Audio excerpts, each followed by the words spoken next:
Eu quero, assim, a partir desse momento, estar dizendo para os irmãos que o que eu vou falar aqui é totalmente meu, de responsabilidade minha.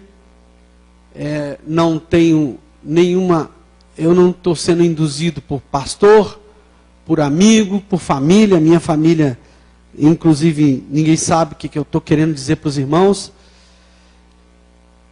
Eu estava lendo um texto sobre a palavra do Senhor em Deuteronômio 18, que diz que os levitas, os sacerdotes e toda a tribo de Levi não terão parte nem herança em Israel.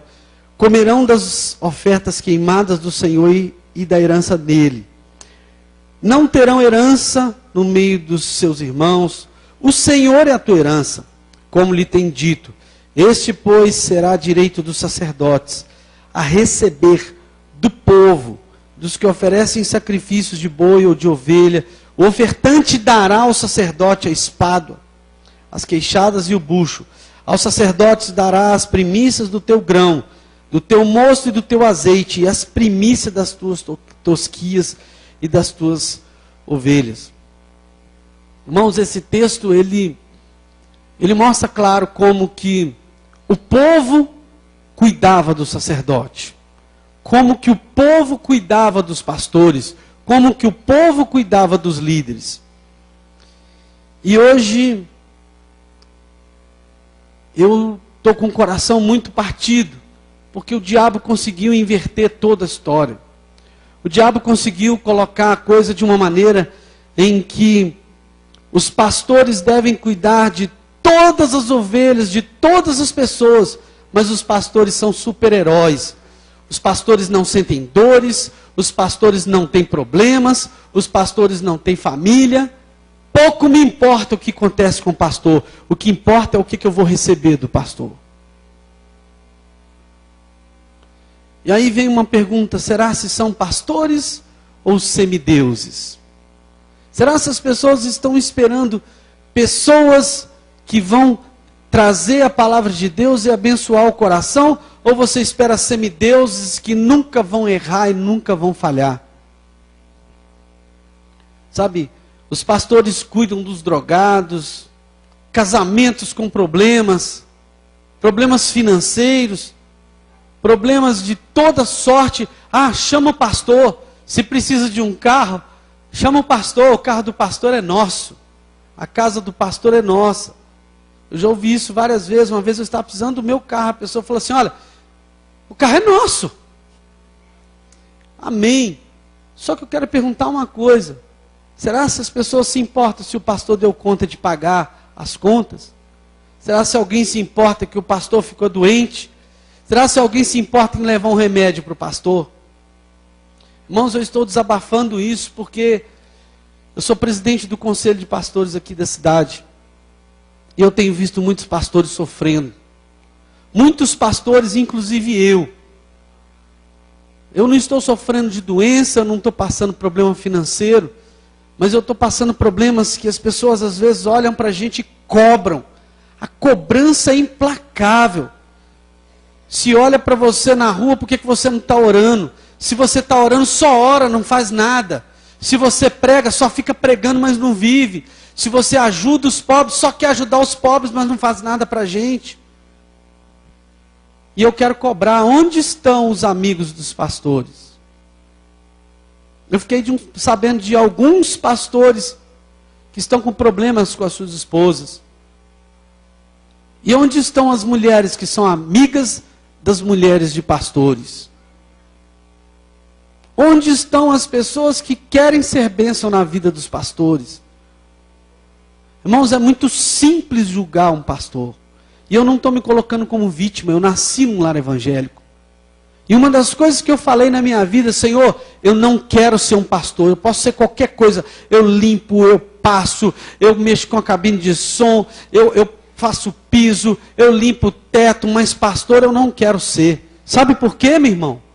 Porque a minha vida inteira eu vi pastores sendo machucados por ovelhas. A minha vida inteira eu vi pastores sendo caluniados. E pessoas, em vez de defender os pastores, elas querem simplesmente amaldiçoar. Você viu o que o pastor está fazendo? Mas ele mesmo não sabe de nada. Irmãos, estou falando isso para os irmãos, porque o meu coração está doendo. Porque eu não estou aguentando mais tanta conversa, tanta fofoca, tanta mentira que existe com o nome de pastores, não só meu. Mas existem mentiras com o nome de pastores. Irmãos, nunca, quem está aqui há muitos anos, nunca me viu, nem a mim, nem pastor Joaquim, que nós somos os mais antigos aqui, nunca me viu falando mal de um pastor sequer. Ninguém nunca viu. Se viu, pode levantar a mão. Eu vi aqui, ó, eu sou prova que você está falando mentira. Porque, irmão, eu sei o que um pastor passa. Se o pastor tem problema dentro de casa, ore por ele. Mas cadê as pessoas que não querem só orar, que querem abençoar? Todos cobram exemplo dos filhos de pastores. Todos querem que os filhos de pastores sejam semi-santos, não errem nada. Mas quando os filhos de pastores erram, por que você não está ali para abençoar? Irmãos, se você pensar um pouquinho, você vai ver a quantidade de filhos de pastor desviado que existe. Sabe por que os filhos de pastores se desviam? Porque veem os pais sendo massacrados pelas ovelhas. E eles falam, isso é um absurdo. Eu não quero isso para o meu pai. Não volto mais naquela igreja. Irmãos, muito bonito pegar a palavra do Senhor, pregar, sair daqui, falar assim, olha, a palavra do pastor foi uma bênção. Mas eu quero saber quão bonito é, na hora que o pastor está com dificuldades, você chegar, pastor, está difícil, mas eu quero te abençoar. Irmãos, tem pastores que entraram e caíram em pecado. Caíram sim. Mas você já caiu em pecados várias vezes, e vários pastores, não só nós, vários pastores te deram a mão para levantar. E muitos de vocês estão aqui porque pastores te deram a mão quando você estava no buraco. Por que ninguém pode ajudar o pastor caído? Eu não estou falando colocar o pastor no púlpito. Por que quando o pastor está no buraco, quando o pastor está em adultério, está não sei o quê, alguém fala assim, pastor, eu te amo, pastor, um dia você me abençoou, eu quero ser bênção. Por que em vez de você estender as suas mãos, você acaba estendendo a sua língua?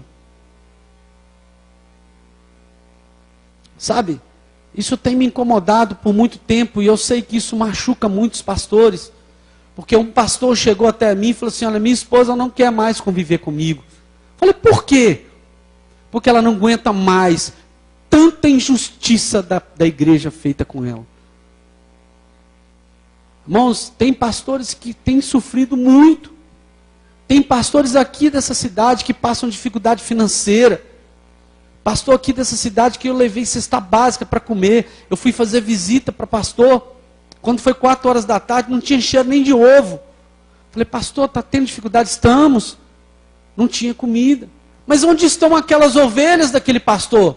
Onde estão aquelas pessoas que olham para o pastor como um super-herói que nunca tem problema? Você sabe da quantidade de pastores que estão largando o ministério e querendo arrumar emprego porque não aguenta mais trabalhar com a igreja? Irmãos, eu só não fiz isso. Eu só não fiz isso porque eu amo os irmãos. Eu tenho 34, desde que começou esse trabalho eu estou aqui. Não tem uma parte dessa igreja aqui que eu não pus a minha mão. Eu estou aqui desde o primeiro culto junto com o pastor Joaquim.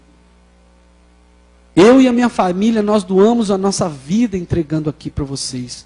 Mas isso não é por causa de vocês somente, não. Porque o Senhor nos chamou para isso. Mas que eu tive vontade muitas vezes de largar tudo e procurar um emprego. E ganhar dinheiro para cuidar da minha família, sim. A única coisa que eu gostaria é que quando alguém levantar para falar mal de um pastor, não estou falando só de mim, de qualquer ungido do Senhor, você fala, eu não empresto meu ouvido para demônios. Se você me falar porque eu posso abençoar o pastor, sim, fala comigo que eu quero ser bênção na vida do pastor. Mas se você não puder ser bênção, meu irmão, não faça isso. Irmãos, quantas pessoas são arrancadas do inferno, o pastor visita, cuida com carinho e com amor. Aí no outro dia, outra igreja oferece algo melhorzinho, ele larga aquele pastor com a sua família e tudo e vai embora. E nem satisfação dá. Isso dói no nosso coração, sabia? Você sabia que dói? Quando alguém vai embora e nem dá tchau. Sabe? Que você saiba que o pastor, a esposa do pastor, os filhos dos pastores, precisam de amigos.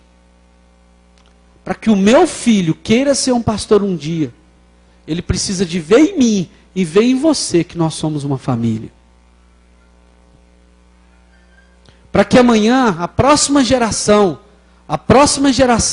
venha e queira ser como a mim. Eu estou vendo os nossos pastores que estão chegando.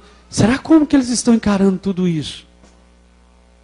Irmãos, hoje quando a gente fala que a pessoa vai ser um pastor, ou ele dá glória a Deus ou fala misericórdia. A maioria fala misericórdia.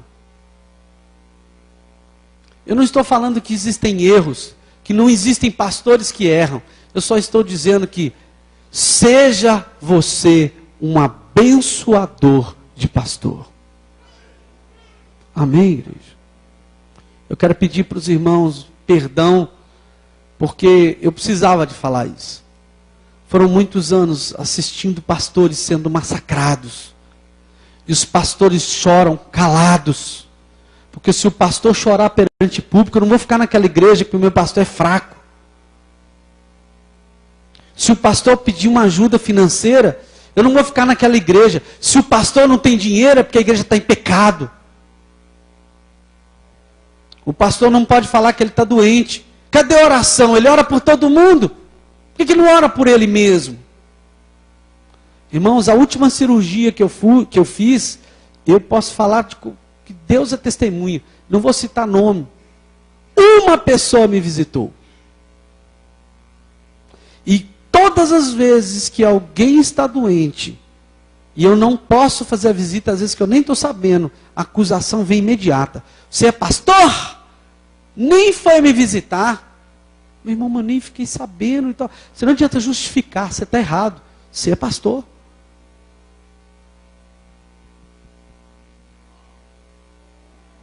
Os filhos de pastores têm sofrido muito. Lá na Getsemane tem um trabalho feito com filhos de pastores. E muitos precisam de psicólogos, psiquiatras, médicos, remédios. Porque estão assistindo os seus pais sendo caluniados. Falam mentiras. E as pessoas que podem defender as mentiras, chega na hora, fica calada. Não é capaz de defender o pastor. Irmãos, eu defendo qualquer pastor, sabe por quê? Porque se ele estiver errado, ele tem a minha mão para levantar. Se ele estiver certo, ele tem a minha mão junto com ele. Eu sei o que um pastor e a esposa de um pastor e os filhos de pastores passam. E eu estou dando essa palavra para que essa igreja mude a sua concepção quando você olhar para um pastor. Mude a sua concepção e seja você um abençoador. Amém?